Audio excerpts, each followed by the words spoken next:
Ahí tenemos a un muchacho, porque nació en el 89, ¿no? Brillante, un poeta exquisito, un maracucho de primera, un venezolano de primera. Yo no sé si nació en Maracaibo, yo sé que es zuliano, ¿ok?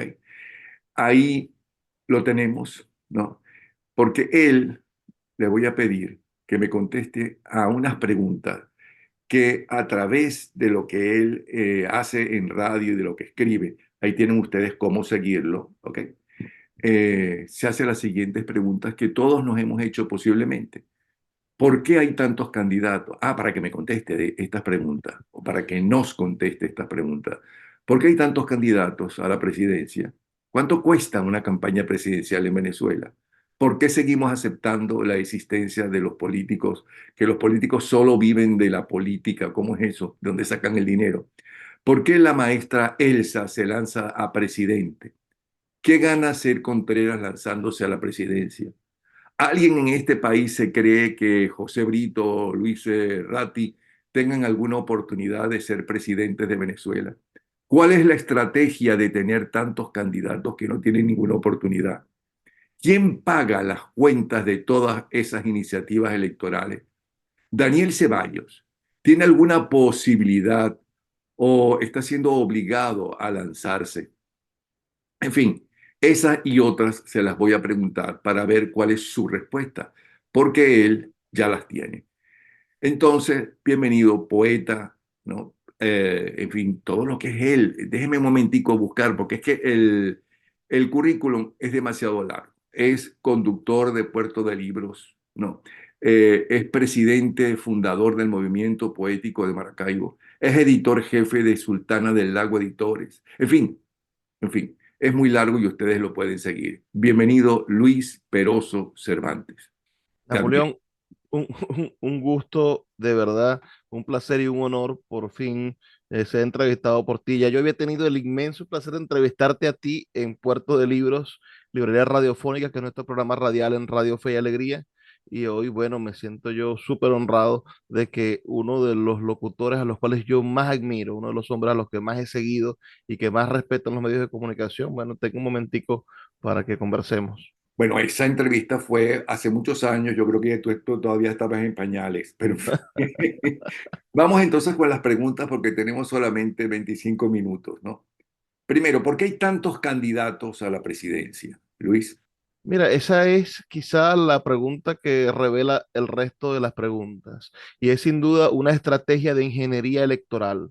El gobierno tiene la precisión o la necesidad de ganar con la misma cantidad de votos que tiene. Ellos tienen un cúmulo, lo dijo Diosdado hace unos días, de 4 millones de votos seguros a través de, bueno, coerción social, del carnet de la patria, de los empleados públicos, de los sistemas de manipulación que han ido desarrollando con eficiencia y ellos necesitan ganarle a la oposición que tiene una aspiración entre 10 y 12 millones de personas que podrían votar por la oposición que todavía permanecen en Venezuela y esa es la realidad. Mientras que ellos más candidatos puedan tener, tienen más posibilidades de dividir a la oposición para ellos ganar con lo que saben que tienen, que son 4 millones de votos. Pero hay un montón de gente que evidentemente no tiene el dinero suficiente para hacer una campaña. Y te pregunto, ¿cuánto cuesta hacer una campaña presidencial en Venezuela hoy día?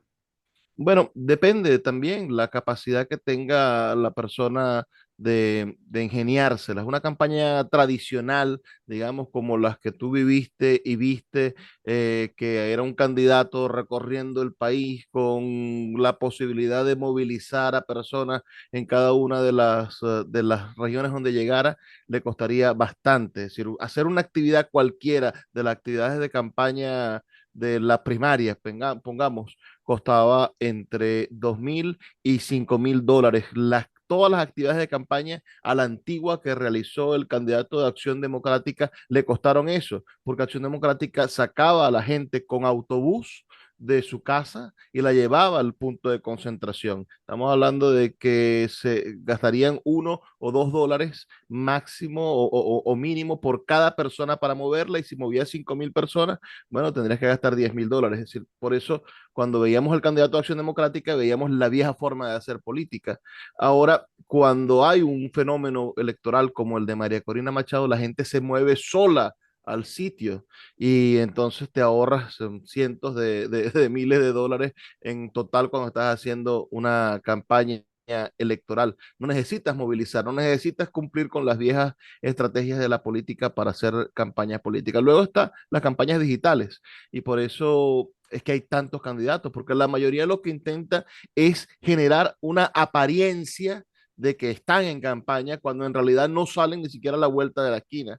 Enrique Capriles Radonqui, por ejemplo, cuando fue candidato presidencial, en su primera etapa desarrolló una campaña audiovisual y no una campaña de calle, no una campaña que fuese a hacer grandes manifestaciones. Ahorraron su dinero porque tenían poco, supongo, para el desarrollo de las grandes concentraciones del cierre de campaña. Pero mientras tanto, Enrique llegaba a una comunidad, se tomaba un café en una casa y mandaba a los fotógrafos a tomarle fotografías a los que estaban alrededor y después hacía una pieza audiovisual como que visité tal municipio o visité tal barrio o hice tal o cual actividad. Entonces, una campaña electoral puede costar a 3 o 4 millones de dólares o puede costar en 500.000 dólares, dependiendo del tiempo también que se desarrolle. Ahora, como es un tiempo corto de aquí al 28 de julio, creo que se van a necesitar por lo menos un milloncito de dólares cada uno de ellos para poder desarrollar una buena campaña electoral en Venezuela, si quieren de verdad hacer una campaña electoral. Pues puede ser Ahora, que espérate un solamente sea la instante. apariencia.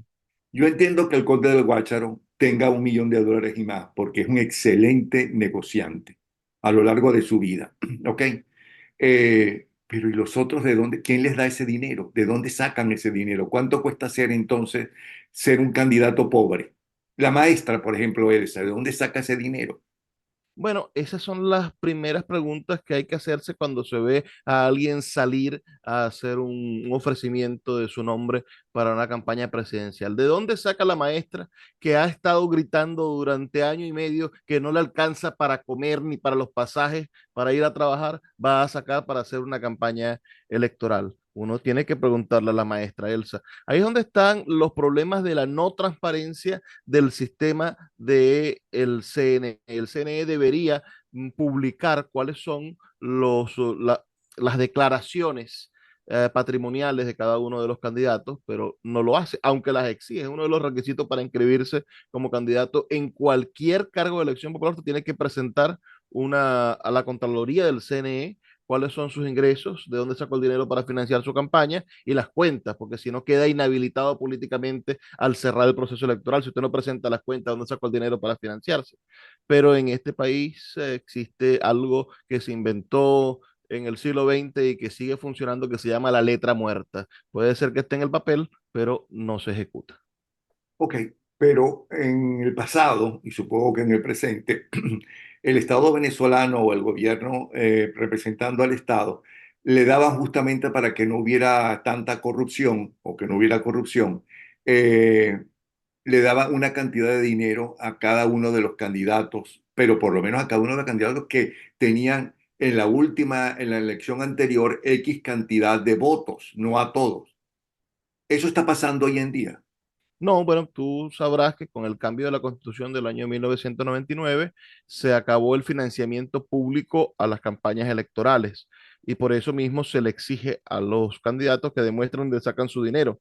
Ahora, esa es una de las grandes ironías de la democracia venezolana. Betancourt tumbó a Medina Angarita porque financiaba con dinero público el Partido Nacional, el partido que él había fundado, pero Betancourt después, cuando instaura la democracia, la democracia, digamos, el periodo de estabilidad democrática, termina diciendo, tenía razón Medina Angarita, hay que financiar a los partidos para que no haya corrupción o para saber en qué se invierte el dinero. Entonces, son las ironías de la cosa política. Nosotros ahora tenemos que pensar, bueno, evidentemente el método de financiamiento electoral de la Cuarta República, por llamarla así, aunque sea un eslogan publicitario de Chávez, ese método de financiamiento electoral beneficiaba al bipartidismo, beneficiaba a las estructuras de poder que terminaron dominando durante 30 años hasta que llegó la COPRE, la administración pública y la administración de poder en el país. Pero finalmente parece que era un mal menor porque ahora no sabemos verdaderamente quién financia a las estructuras políticas, no sabemos quién financió, bueno, 335 campañas electorales en el 2021 cuando se llevaron a cabo las elecciones municipales. No sabemos quién las financió, porque son demasiadas campañas electorales y demasiados intereses en juego.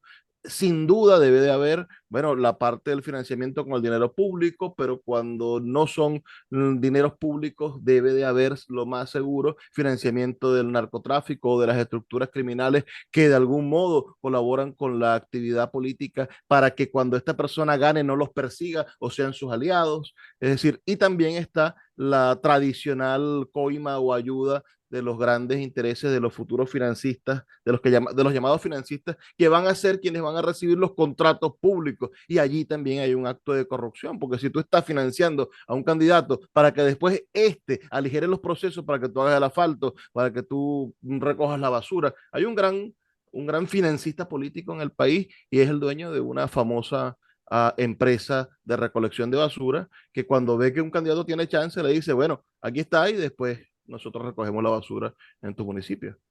Claro, eso es ilegal en Venezuela, pero aquí en Estados Unidos es una cosa muy legal, por cierto. Pero en Estados Unidos hay que declararlo, es decir, si este señor le entregara públicamente al candidato, aquí están 3 millones de dólares y están registrados, bueno, el candidato tiene la obligación de ejecutar esos 3 millones de dólares, porque en Estados Unidos también es ilegal cogerse el dinero que te van a dar para la campaña, para tus propios intereses.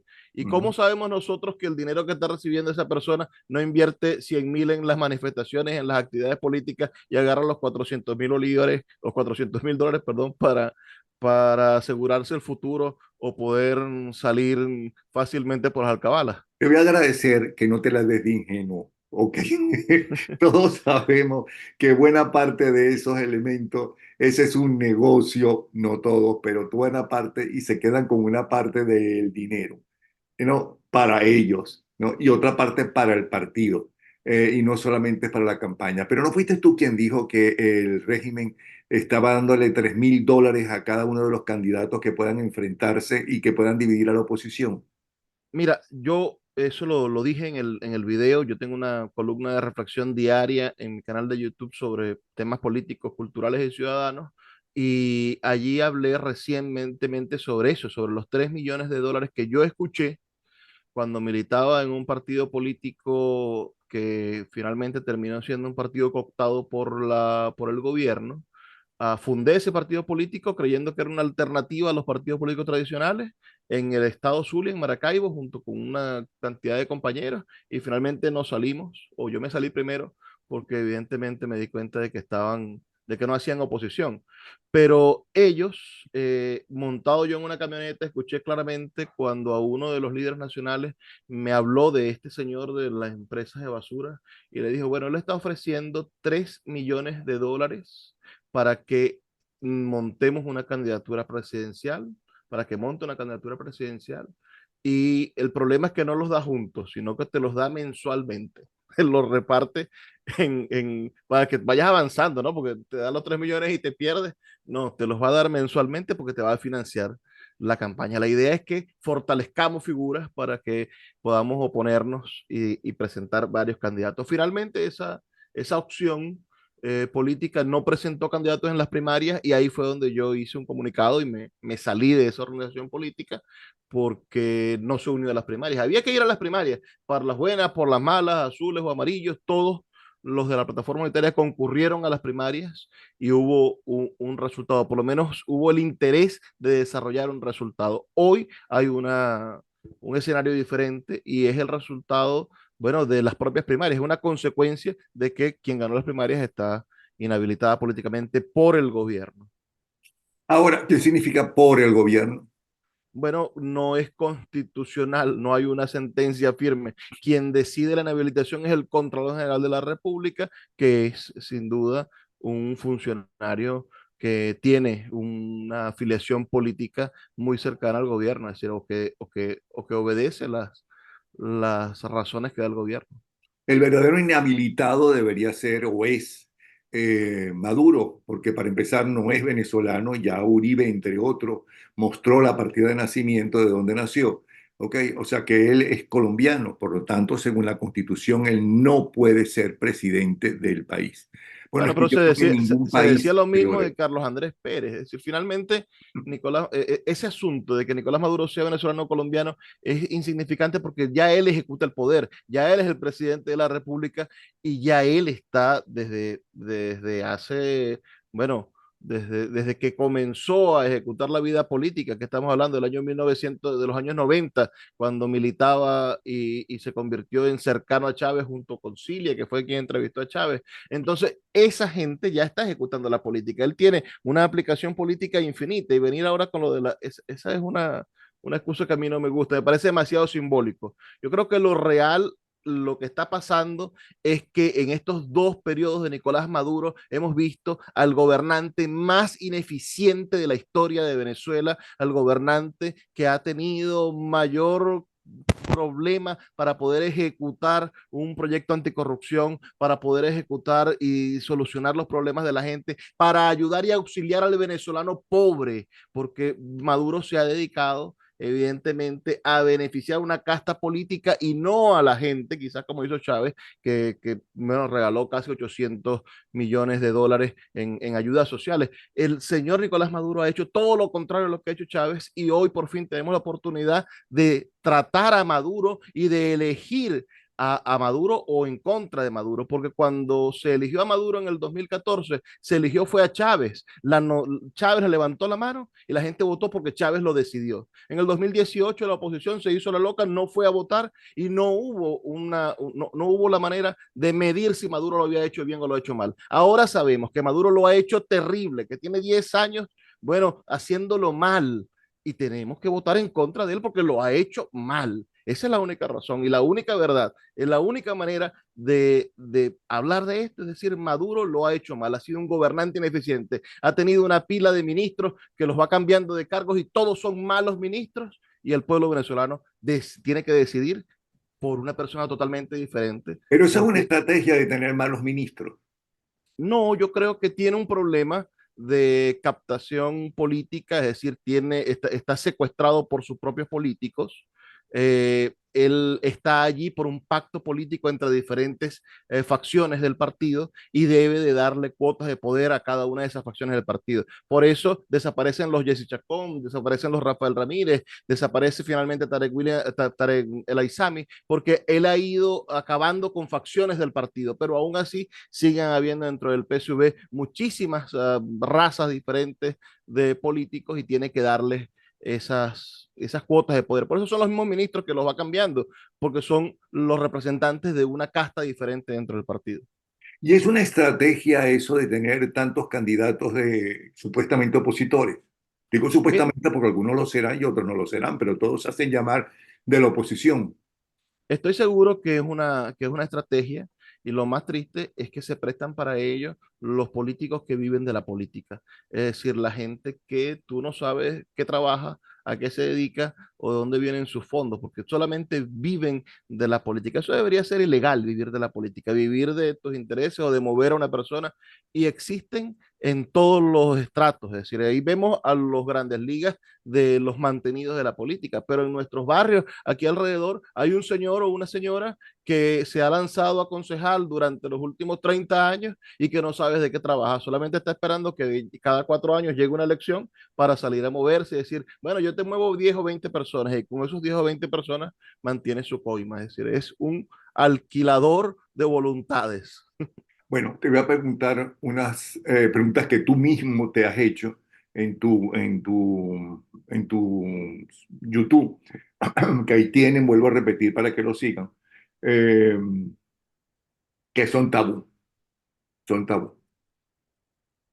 María Corina, ¿puede elegir a un candidato pro gobierno, dices tú que es pro gobierno, para levantarle la mano? Mira, ese es un escenario. Date cuenta de que el pueblo venezolano hoy quiere y necesita un cambio político. María Corina tiene que preguntarse si en el momento en el que se inscriban 6 o 7 candidatos que ella quiere inscribir con las diferentes tarjetas que tenga la posibilidad, si esos candidatos son inhabilitados, ¿qué vamos a hacer? Mira lo que pasó en Nicaragua. En Nicaragua creo que fueron 10 o 12 los candidatos inhabilitados y expatriados y a los que le quitaron hasta la nacionalidad. Entonces, terminó quedándose el dictador de Nicaragua con dos o con tres. Pero si aún así la gente hubiese cerrado los ojos y hubiese elegido a alguno de esos dos o tres, él no hubiese podido seguir en el poder, porque realmente los números en Nicaragua están en contra de Daniel Ortega. Entonces, nosotros, yo creo que hasta en el peor de los casos, tendremos que tapar la nariz y votar por un tipo al que yo respeto, me parece interesante. Yo votaría por Antonio Ecarri en última circunstancia, por más de que se haya reunido 4 veces con Maduro. Votaría por el conde del Guácharo si es necesario. Votaría por cualquiera que no sea Nicolás Maduro, porque Nicolás lo que ha manifestado en los últimos 10 años es que es el peor gobernante de la historia de Venezuela. Y si ellos están en complicidad con el régimen, y por eso es que se lanzaron a la presidencia, Mira, ¿cómo lo sabes tú? hay una realidad y está en la historia venezolana y tú la tratas todo el tiempo. ¿Quién era más cómplice de Pérez Jiménez que su compadre Wolfgang Larrazábal, que jugaba y se echaba los palos con él y le tocaba el 4 al dictador? Bueno, Wolfgang Larrazábal era un cómplice de Pérez Jiménez, pero aún así fue la ficha perfecta para el cambio político en Venezuela y garantizó que se desarrollase más o menos en paz un proceso político electoral donde él pensaba que le iba a ganar, pero resultó ganador el señor Rómulo Betancourt. Entonces, aprovechemos hasta los compadres de Nicolás Maduro que se estén lanzando para nosotros poder producir el cambio político, porque los cambios, y ahí es donde yo lo he dicho varias veces, el problema de nuestra querida María Corina Machado, que es un fenómeno político electoral, es que ella es una candidata que pide y que la gente pide a través de ella justicia, porque Venezuela tiene una sed de justicia, pero hoy no hace falta un candidato que venga como un vengador o que venga a entregar justicia, si no necesitamos un candidato de transición. Y quizá ella no tiene el talante y lo que la gente ve a través de ella no es precisamente alguien que pueda transicionar, que pueda ayudar a sacar a la gente que está enquistada hace 25 años en el poder hacia un proceso Bueno, democrático. pero si él no tiene el talante, lo tiene el conde del Guácharo o creo que tú mencionaste a Ceballos.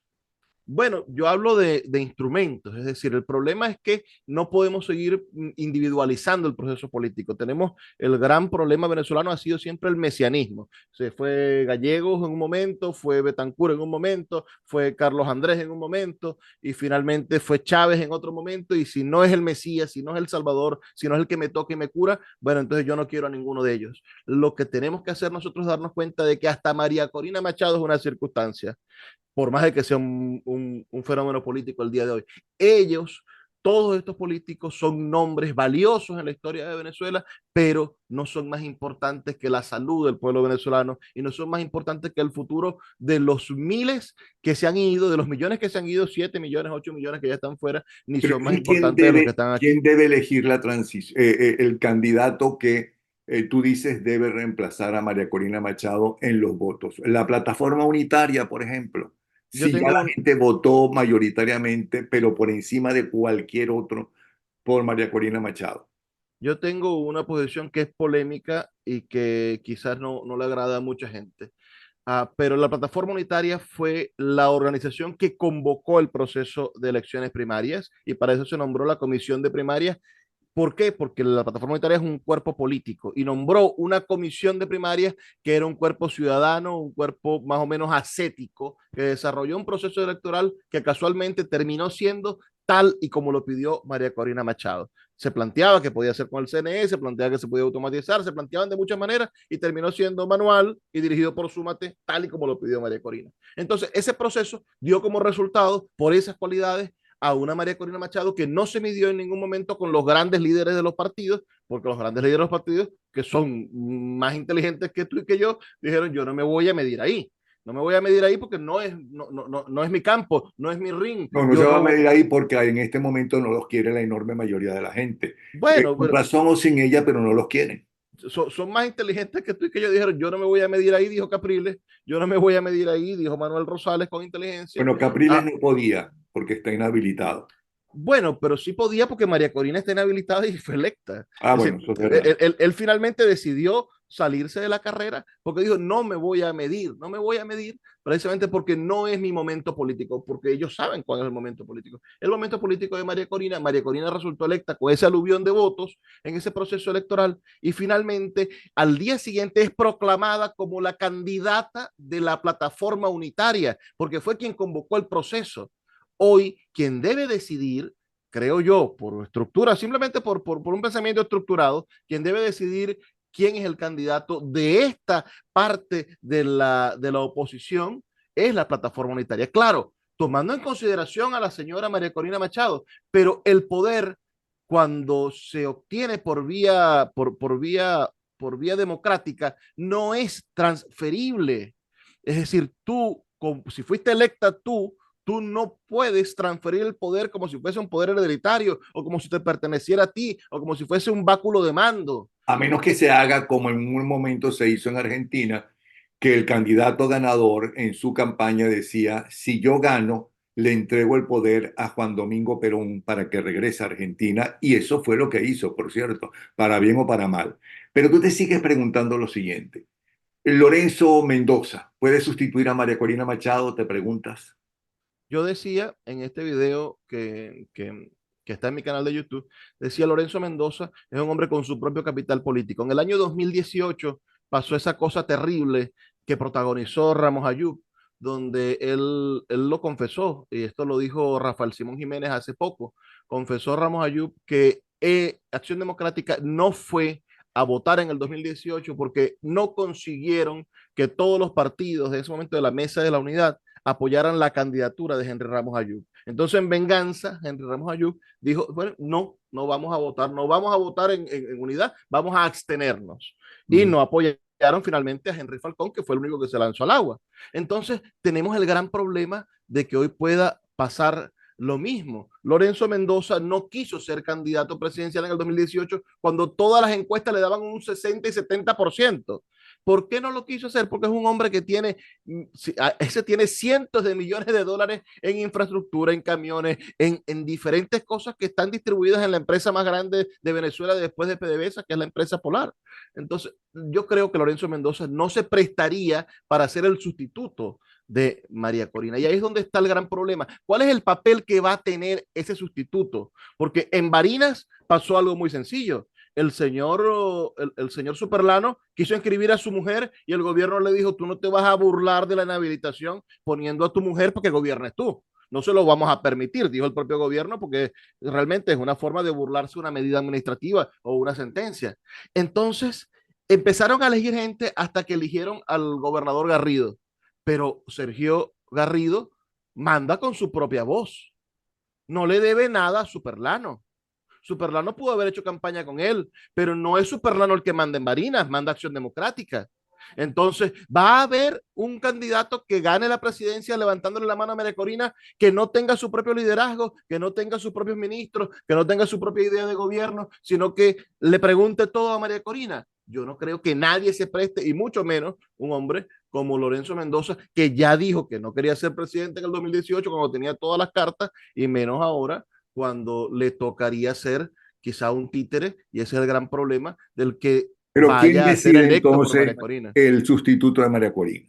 Yo creo que María Corina cometió un error en esto. Ella cuando fue electa presidenta, candidata presidencial, ella debió quitarse la franela de 20 Venezuela, que es su partido político, y ponerse la franela de todos los partidos y convertirse en la líder de todos los partidos políticos. Como nunca lo hizo y siempre se viste de su partido político, hoy su partido político tiene que sentarse junto a los demás partidos políticos de la unidad, de la plataforma unitaria, a decidir en consenso cuáles son los 5 o 6 candidatos que se van a inscribir. Pues no se puede inscribir uno solo. Es decir, la plataforma unitaria tiene, si tiene una tarjeta como la de un nuevo tiempo, tienen que escribir un candidato de un nuevo tiempo, que tenga fuerza en un nuevo tiempo. Tienen que escribir un candidato con la tarjeta del MAS. Tienen que escribir un candidato con la tarjeta de Centrado, si Centrado va a apoyar a alguien. Tienen que escribir un candidato con cada una de las tarjetas que tengan en la plataforma unitaria. ¿Para qué? Para que podamos tener chance de aquí al 28 de julio de elegir al que sea, pero lo importante es salir de Nicolás Maduro. De Nicolás Maduro.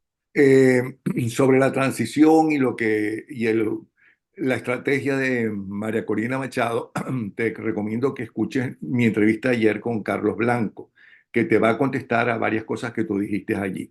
Bueno, Luis, encantado de estar nuevamente contigo. Te admiramos, es un tipo trabajador, un gran poeta. Ahí tienen ustedes, por cierto, su más reciente libro.